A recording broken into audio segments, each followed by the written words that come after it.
It's hugely important because as someone who is an ally to the LGBT community myself, you know, I was someone who was very guilty of using some of the lazy language and some of the tropes that we all know that are related to being LGBT. And it wasn't until I understood the impact when I became friends with Jordan, I didn't realise the impact I was having on other people with my language.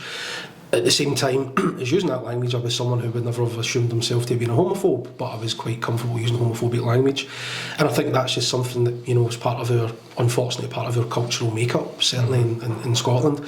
And I think that the learning, the hearing and understanding about other people's struggles and how that kind of environment impacts other people, I think is hugely powerful. That's what we try and do. It's exactly what we try and do with the football workshops, is to make sure that all of the players, whether it's young players or whether it's senior players, make sure they all get that same message and they understand that everybody's got a role to play when it comes to having, you know, inclusive environments and inclusive football clubs. So yeah, these are really important, these workshops, and I think that certainly with the feedback we get, and I know that you've seen it all, some of the comments that are made by a lot of the young people is really important too. And one of those that kind of sticks out in my mind is, and I won't name the club because I can't remember the club now,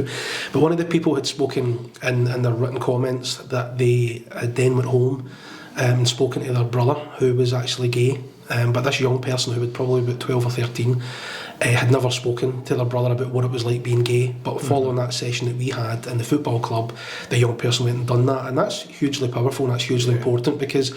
my experience speaking to people is that often these conversations don't happen till adulthood. So the fact that those two younger guys are able to have that chat and that conversation, and the brother's more aware and more understanding of what his brother's perhaps experienced in life, that's hugely important, it's hugely valuable, certainly for those two young guys.